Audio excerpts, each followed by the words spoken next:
Bismillahirrahmanirrahim. Assalamualaikum warahmatullahi wabarakatuh.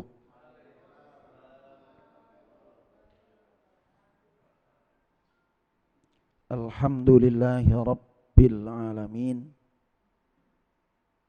Alladzi khalaqa kulla syai'in qadaruh. Alhamdulillahi rabbil alamin. Alladzi an'amana bi ni'matil iman wal islam wa ni'matin sihah wal afiyah. Nahmaduhu wa nasta'inuhu wa nastaghfiruh wa na'udzu billahi min sururi anfusina wa min sayyiati a'malina. Man yahdihillahu fala mudhillalah wa man yudlil fala hadiyalah. Amma ba'd. Fa ya ibadallah, usikum wa iyaya bitaqwallah, faqad faza fawzan adima.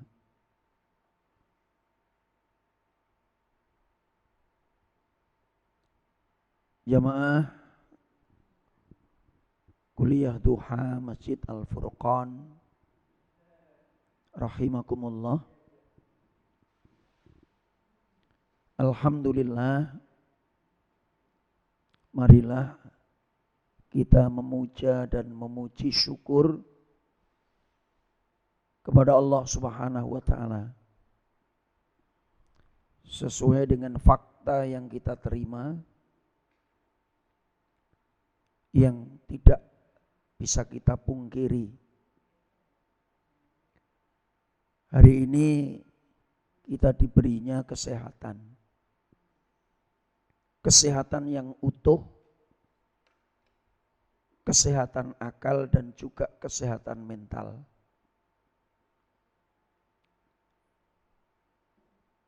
Kesehatan jasmani juga kesehatan rohani.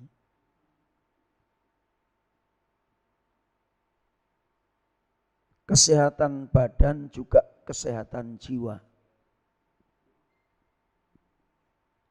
Ketika kita mendapatkan nikmat yang utuh ini, baru kita bisa merasakan kebahagiaan. Tidak berarti bagi kita punya fisik yang sehat, tapi jiwa dan mental kita sakit. Sebaliknya, mental dan jiwa kita sehat, tapi kaki kita lumpuh, tangan kita lumpuh, pendengaran dan penglihatan kita tidak berfungsi. Lalu bagaimana kita akan merasakan kebahagiaan? Maka ketika nikmat kesehatan yang utuh ini Allah berikan, betapa kita durhakanya kalau kemudian tidak berterima kasih kepada yang memberinya. Dan sedikit sekali memang orang yang mau bersyukur.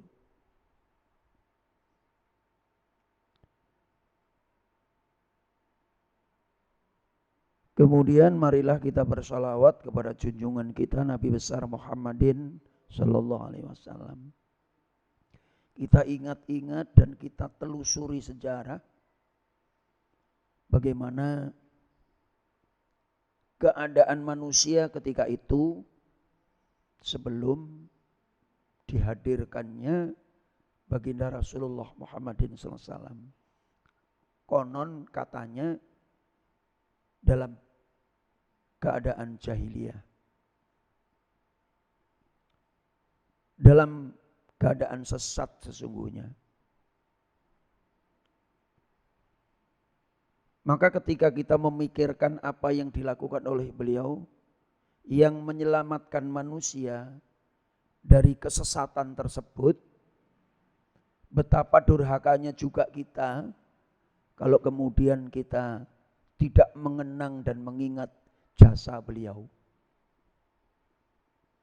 Maka sesungguhnya bersolawat itu baru sebagian kecil untuk memotivasi kita agar kita mengingat beliau lebih utuh. Jamaah sekalian yang dimuliakan Allah, hari ini kita berada di awal tahun 3 Januari 2021. Karena ini tuh sudah lazim dipikir oleh kita semuanya, maka ya kita mesti merenunginya. Walaupun sebenarnya tahun Masehi itu bukan tahun umat Islam, tapi karena sudah lazim menjadi bagian daripada tata kehidupan kita, maka kita harus merenunginya.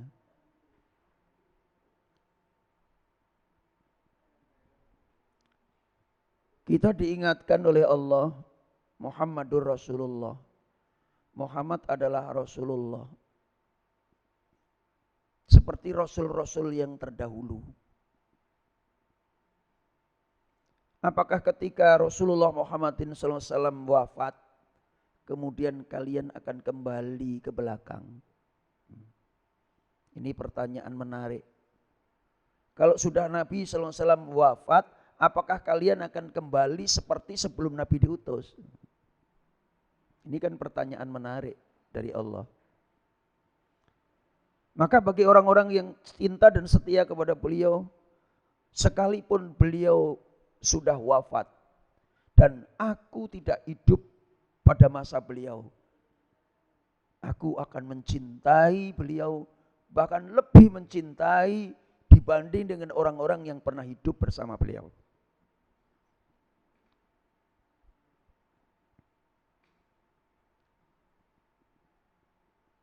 Karena ada sahabat yang bertanya, ya Rasulullah SAW, nanti pada hari akhirat, siapakah yang akan engkau lebih cintai daripada kami? Yang akan kami cintai, yang akan aku cintai lebih dari kalian adalah orang-orang yang hidup tidak pada masaku, mereka tidak melihat aku, mereka tidak mendengar apa yang aku sampaikan, tapi mereka mencintai aku. Itulah cinta yang tulus. Jadi kita ini akan menjadi orang-orang yang akan dipanggil Rasulullah SAW lebih dahulu. Karena kita mencintai beliau. Sekalipun kita tidak melihat wujud beliau. Tidak mendengar kaul ucapan beliau. Maka orang-orang yang dicintai oleh baginda Rasul adalah orang-orang yang menghidupkan sunnah beliau. Jamaah sekalian yang dimuliakan Allah, ketika kita sudah berada di awal tahun, lalu kita mesti bertanya, apakah aku mengakhiri akhir tahun kemarin dengan baik? Itu pertanyaannya. Kan begitu. Maka kalau saya tulis agak kritis dan mungkin dinilai cenderung sikap yang ekstrim, karena saya katakan pemerintah telah mengakhiri tahun 2020 dengan su'ul khotimah. Karena tanggal 30 Desember mengumumkan ada pembubaran sebuah organisasi. Dan organisasi itu bersimbol Islam. Ini yang saya katakan. Kenapa harus dilakukan di 30 Desember? Apakah ini alamat buruk? Sekarang kita kembali bertanya pada pribadi kita masing-masing. Apakah kita kemarin mengakhiri akhir tahun 2020 dengan akhir yang baik? Itu pernyataan dan pertanyaan penting. Kalau ternyata kita sadar kemarin mengakhiri dengan akhir yang tidak baik, akankah itu akan terulang lagi? Ini ibu-ibu dan bapak-bapak. Makanya tema kita adalah memaknai esensi tahun baru. Kalau kita sadar bahwa kemarin kita mengakhiri 2020 dengan buruk, maka di awal tahun ini kita harus memulai dengan bertobat kepada Allah. Kan begitu. Karena orang Islam itu harus berada pada tradisi ittaqillah haitsu ma kunta watbi'is sayyi'atal hasanata tamhuha. Bertakwalah kepada Allah di mana saja kalian berada dan ikuti setiap keburukanmu dengan kebaikan. Kalau kita sadar bahwa 2020 kemarin kita buruk, mari kita sadar dan menutupinya sejak dari awal tahun baru ini dengan kebaikan-kebaikan.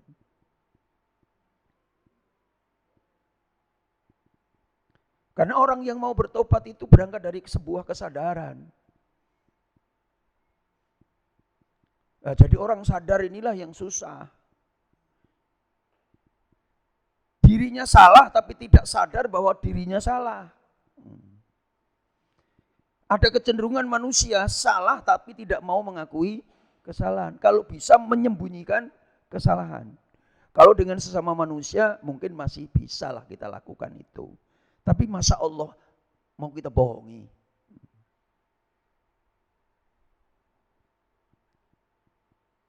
Jadi jamaah sekalian yang dimuliakan Allah. Segala puji bagi Allah yang menciptakan segala sesuatu itu dengan ukuran yang pasti.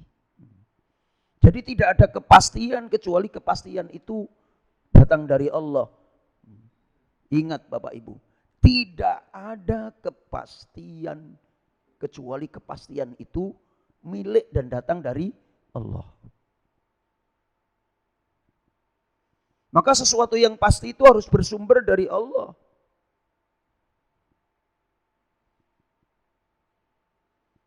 Jadi Bapak Ibu, ada dialog anekdot yang menarik.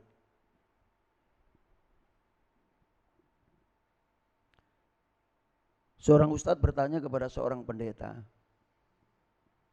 Pak Pendeta, kok kamu bersama jemaat tidak memeriahkan tahun baru? Ini anekdot. Jadi Ustadz bertanya kepada pendeta, Pak Pendeta, kok sampean bersama jemaat kok tidak merayakan tahun baru?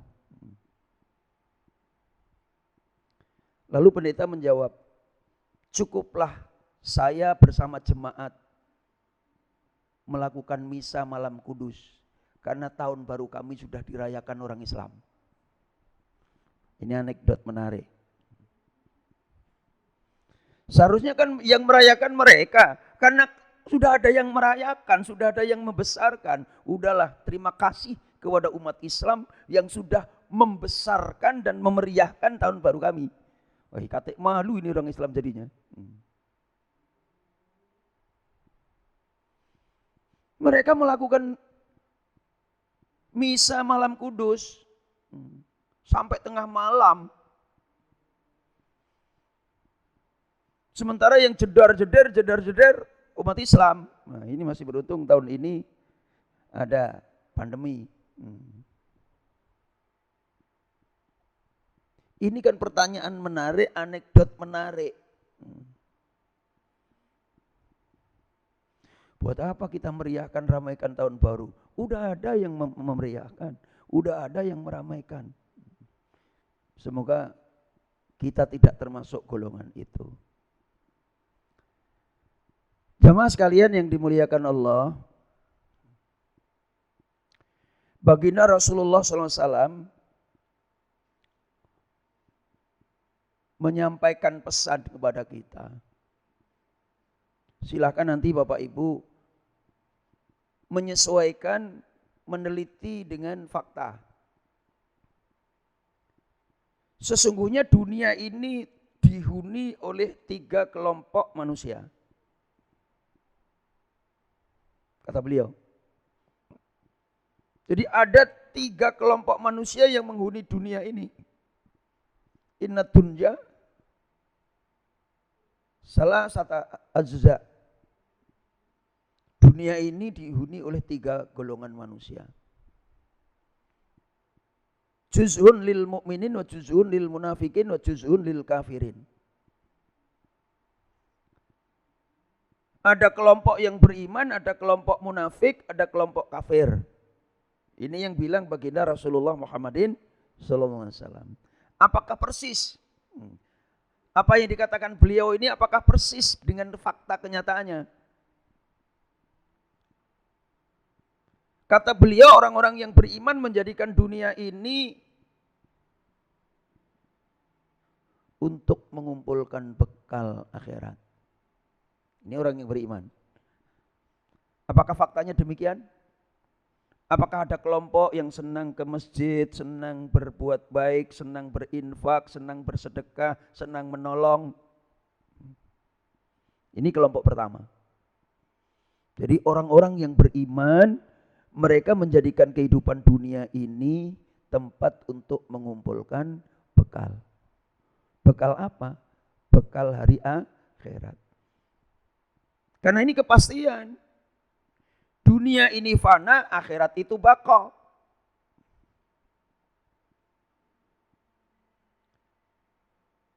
Bisa jadi kita hidup 73 tahun. Bisa jadi kita hidup 63 tahun. Bisa jadi kita hidup 50 tahun.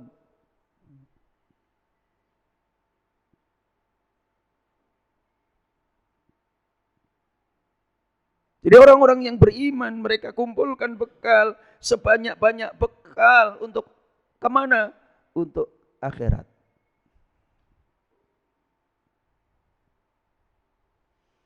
Itulah sebabnya beliau melengkapi pesan ini dengan innad dunya mazra'atil akhirah. Sesungguhnya dunia ini adalah kebun untuk hari akhirat. Kebun itu mesti digarap. Kenapa seorang petani menggarap kebunnya? Karena dia ingin memanen hasil perkebunannya.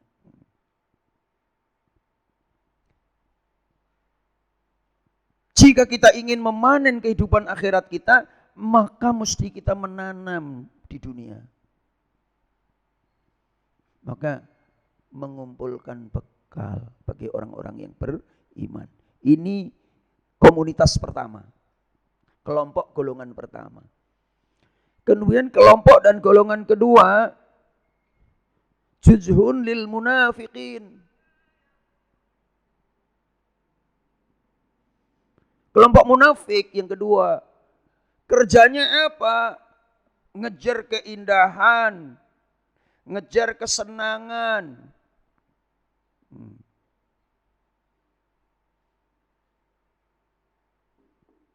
Di Sumatera Barat ada air terjun indah. Di Tanjung Enim ada air terjun bagus. Di Lampung Selatan dikejarnya. Di mana-mana ada keindahan, dikejarnya. Pecinta keindahan. Ada orang yang setiap tahun itu bongkar rumah. Tahun 2018 kemarin rumahnya model Prancis. 2019 dibongkar lagi, diganti model Itali.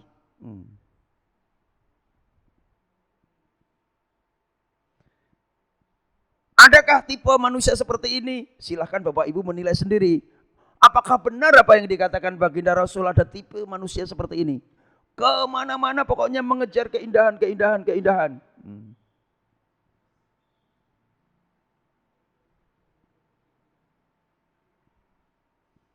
Kemudian yang ketiga, juz'ul lil kafirin. Komunitas kelompok ketiga adalah kelompok orang-orang kafir. Kata beliau, kelompok orang kafir ini menjadikan dunia untuk memuaskan hawa nafsu.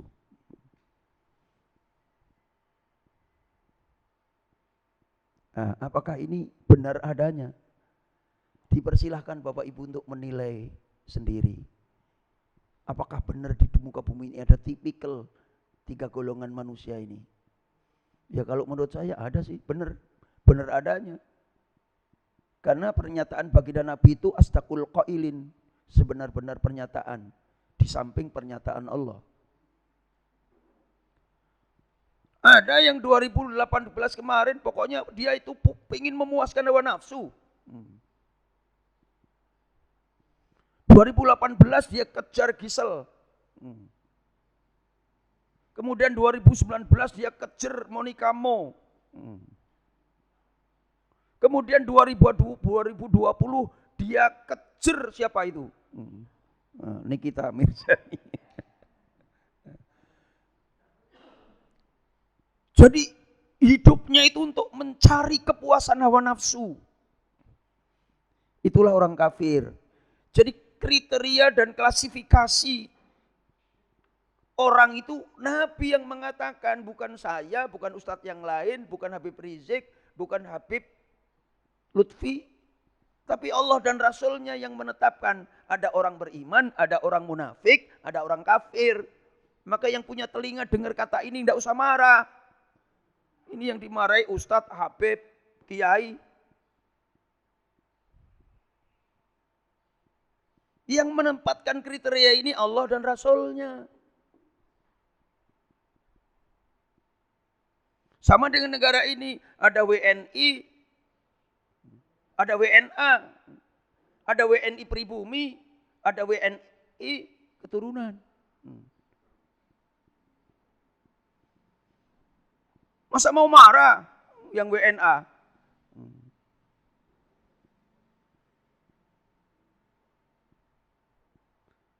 Ketika seorang sejarawan namanya Michael Hart meneliti tentang Islam, orang Islam di Indonesia itu dibagi menjadi 3 kelompok.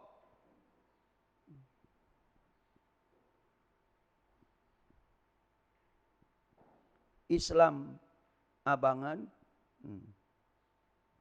Islam priayi, Islam garis lurus. Ini peneliti. Islam abangan itu ya KTP itu. Islam tapi kelakuannya tidak Islam. Kemudian Islam priayi.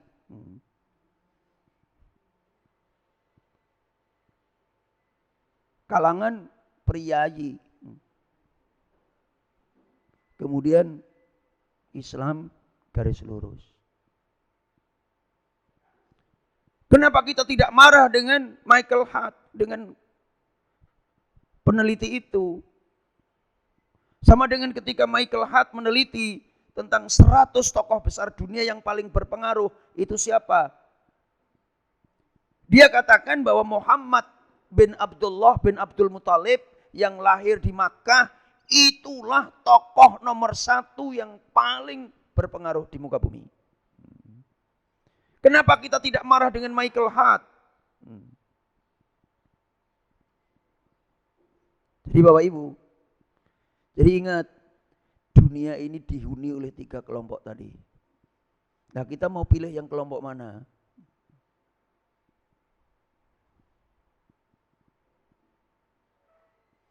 Maka ketika kita ingin menetapkan diri kita dalam kelompok mukmin, maka menyikapi datangnya tahun baru ini, kita harus mengisi dengan kebaikan.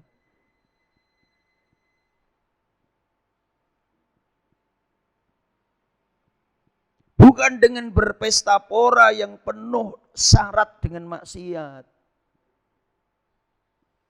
Nah, kalau orang kafir yang melakukannya wajar, memang mereka ingin mencari kepuasan hawa nafsu.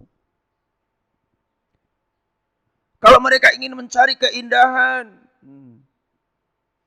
Jadi ketika kami agak tertipu juga. Zaman itu zaman Pak Syahrial. Kita menentang kembang api. Tapi Pak Syahrial dan semua menteri kabinetnya, oh ini nanti kembang apinya begitu melesat ke udara, deng, keluar Allah Muhammad.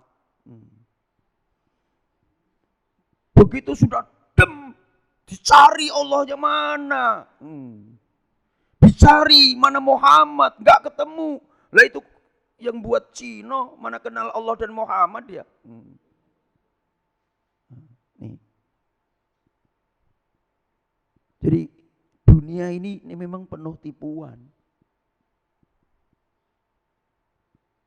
Jadi Bapak Ibu, Jadi isilah tahun ini dengan stat yang baik. Kenapa kita harus mengisi stat yang baik? Karena kita sadar di tahun 2020 kita kurang baik. Bahkan kita tidak baik.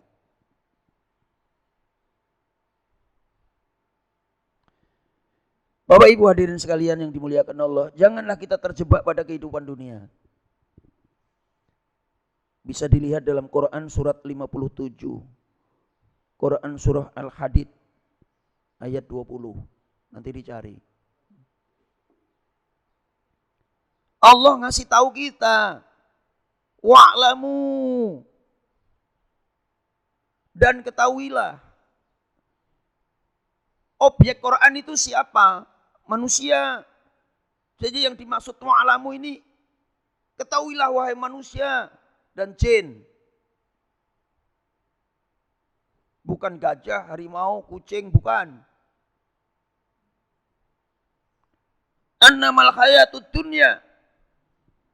Sesungguhnya kehidupan dunia itu la'ibun walahwun wazinatun.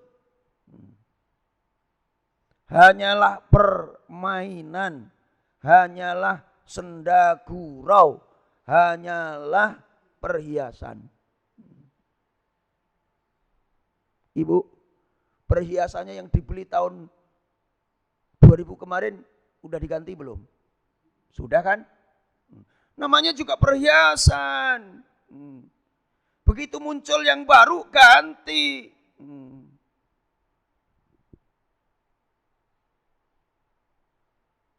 Mobilnya TAF sudah diganti dengan Innova. Kehidupan dunia ini permainan, senda gurau, perhiasan. Adakah permainan yang abadi? Tidak.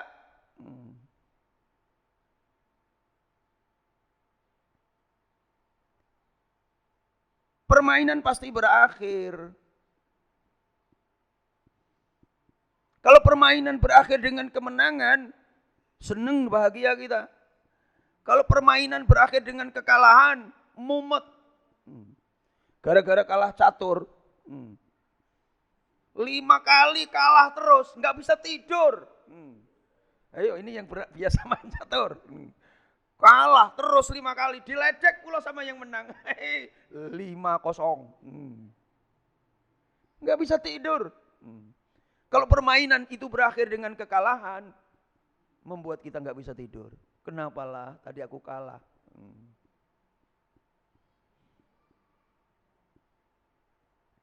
Senda gurau.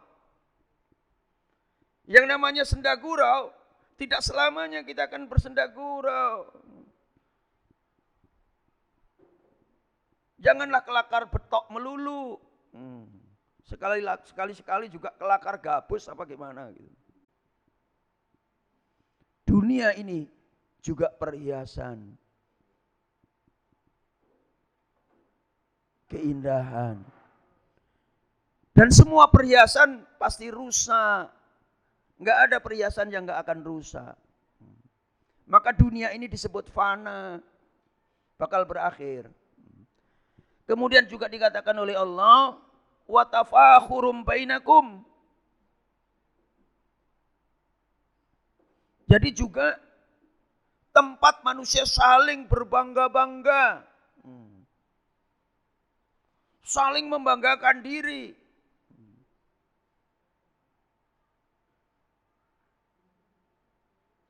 Ingin menampakkan kegagahannya.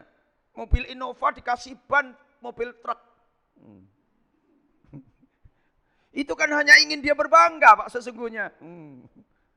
Apalah kira-kira motifnya?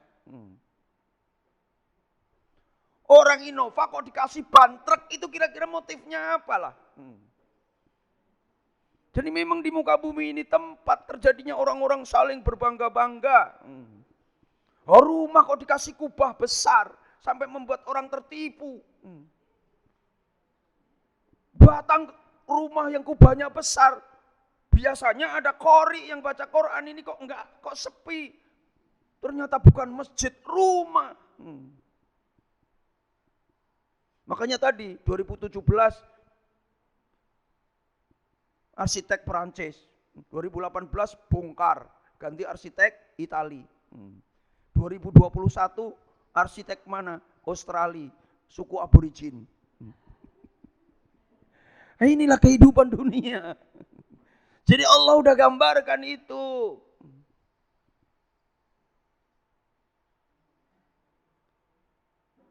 Kemudian juga dikatakan Allah, waqtakasurun fil amwal wal aulad. Tempat manusia pamer harta dan pamer anak. Memperbanyak harta, memperbanyak anak. Lah maka sesungguhnya keluarga berencana itu sudah diisyaratkan di sini. Ada orang yang kerjanya itu nyeritakan anaknya. Satu di Singapura, satu di LA, satu di Perancis, satu lagi di Australia. Pokoknya setiap ketemu orang itulah yang dibangga-banggakan. Apakah benar adanya kondisi ini? Silakan Bapak Ibu menilai sendiri. Apa memang benar ada tipikal manusia seperti ini? Jadi Bapak Ibu, ketika kita menyikapi kehidupan ini tidak didasari dengan spirit iman, maka semua orang akan berlomba-lomba untuk menjadikan dunia itu surga baginya. Maka setiap ada orang yang mengganggu keinginannya untuk bahagia dunia, dia serang habis.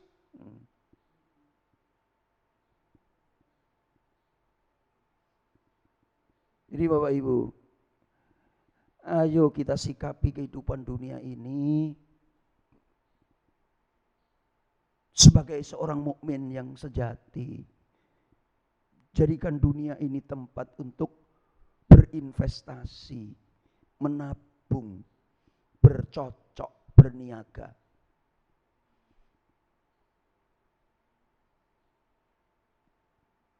Karena semuanya itu akan kita panen di hari akhirat nanti.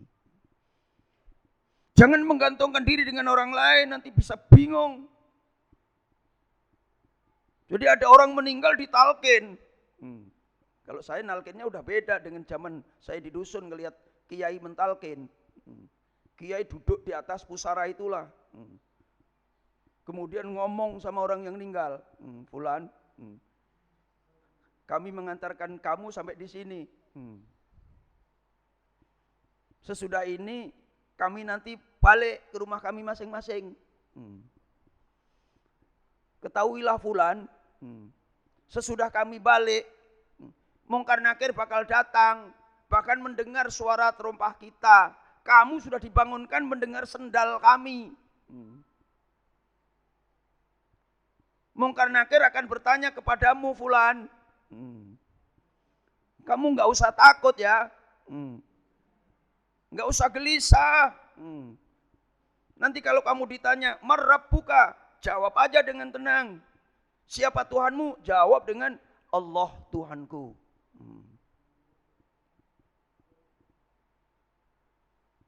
Kamu kemudian ditanya, waman nabiyuka, siapa nabimu? Muhammad sallallahu alaihi wasallam nabiku. Lancar-lancar aja. Ketiga, wama kitabuka, apa kitab suci tuntunan pedoman hidupmu? Al-Quranul Karim. Jawab begitu ya. Tenang, gak usah takut. Jawab Al-Quranul Karim. Kitab suci tuntunan hidupku. Akhirnya malaikat Mungkar Nakir ini penasaran. Oh, dia jawab Al-Quranul Karim, kitab suci panutan hidupku. Coba bacakan satu ayat saja yang kamu bisa. Pening dia. Karena yang nalkin gak ngasih satu ayat.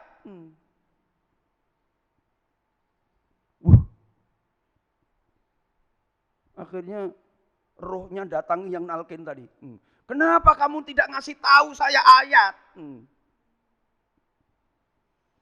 Padahal itu masih pertanyaan mudah. Coba bacakan untuk kami satu ayat saja yang mudah dari Quran itu. Enggak bisa. Coba kalau misalnya, coba bacakan untuk kami satu ayat dari surah Ali Imran. Tambah pening pala. Apa mau disalahkan yang nalkin?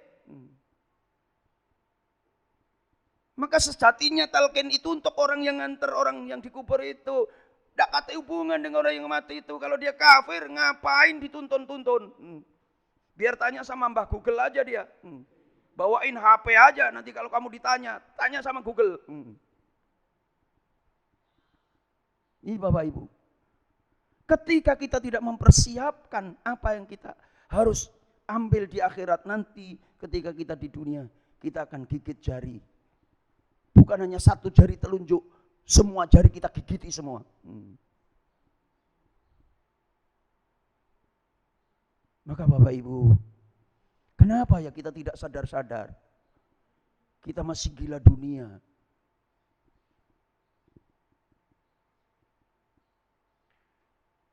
Jadi Bapak Ibu, tidak usah takut-takut juga ibu-ibu.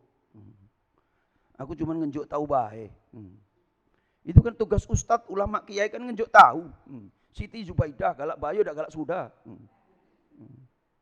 Habib Rizik itu cuma ngajak baik, dak galak, ya sudah, dak galak.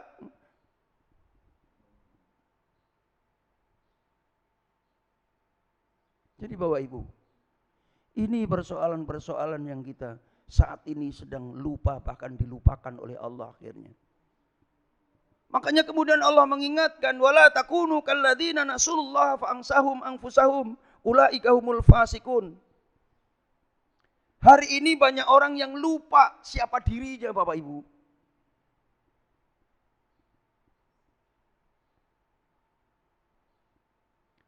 Hari ini banyak orang yang lupa kalau dirinya itu Muslim. Maka ketika dia jadi tokoh, bukan membela Islam tapi membela orang lain. Kenapa? Allah lupakan dia dengan siapa sesungguhnya dirinya. Masa ada ulama yang seharusnya melakukan tugas perjuangan Rasulullah Muhammadin SAW untuk mengajak manusia menjadi Muslim, untuk mengatakan agama yang hak, agama yang diterima Allah adalah al-Islam. Dia malah katakan semua orang masuk surga. Tidak bisa. Enak aja. Lupa dirinya ini Muslim sehingga dia tidak membela Islam. Ini yang terjadi hari ini. Justru mereka menuduh kelompok Islam tertentu menjadi musuhnya. Inna lillahi wa inna ilaihi raji'un. Ini yang sedang terjadi. Banyak orang-orang yang lupa, dibuat lupa oleh Allah siapa sesungguhnya dirinya. Kenapa terjadi demikian? Ulaika humul fasikun. Yang seharusnya dia bela Islam, dia tahu Islam tapi tidak membela Islam dan tidak menyampaikan ajaran Islam, fasik.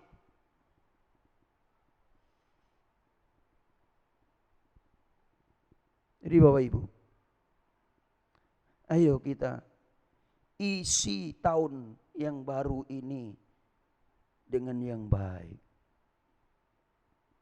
Mari kita kembali menjadi mukmin yang sebenar-benar beriman kepada Allah.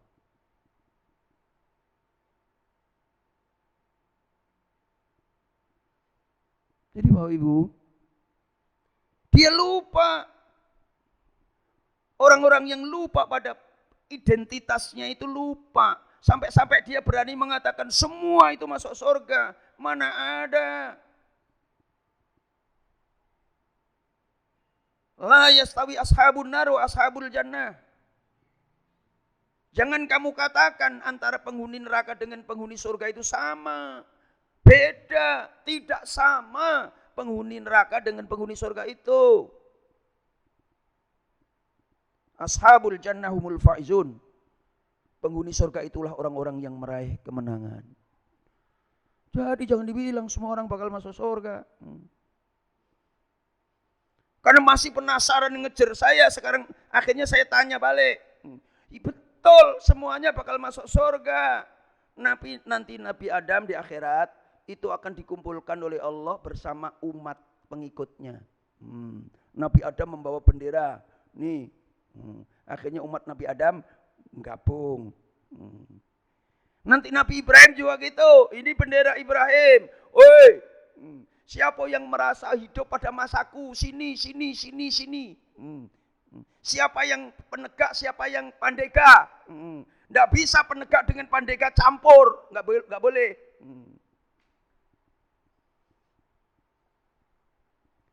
Umat Nabi Musa juga begitu. Nabi Musa bawa bendera, kumpul. Nabi Isa bawa bendera, kemudian umatnya melok ngumpul bersama Nabi Rasulnya. Terus Nabi Muhammad bawa bendera. Umat Nabi Muhammad berkumpul sama beliau. Yang tidak mengakui Nabi Muhammad nak melok siapa? Gelandangan. Gunakan akal sehat Bapak Ibu. Hidup pasal Nabi Muhammad kok tidak belok sama Nabi Muhammad. Jadilah gelandangan nanti. Ya, sadar gak kita? Kalau yang ngomong semua agama benar itu orang awam, gak ngaruh. Tapi kalau yang ngomong presiden, ngaruh besar. Masa didiamkan begitu? Ingat, di akhirat nanti setiap umat akan berkumpul bersama Rasul Nabinya. Yang hidup pada masanya. Itu yang dimaksud semua umat masuk surga. Umat Nabi Adam masuk surga bersama Nabi Adam. Yang setia kepada Nabi Adam. Ini enggak setia sama Nabi Muhammad. Nak melak masuk surga sama Nabi Muhammad. Tahu saya. Ini Bapak Ibu. Melek ya Bu. Meleklah hati. Meleklah pikiran. Jangan mau-mau akidah kita dibeli. Hanya karena dunia tadi. Maka pemuas hawa nafsu tadi akan benci kepada orang-orang yang melarang dia bermaksiat.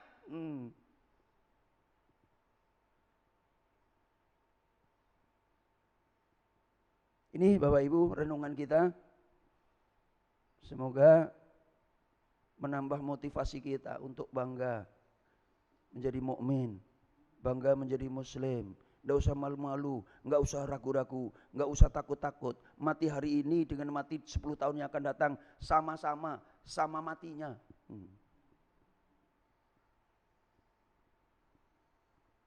Hidup ini hanya perjalanan untuk menuju kematian.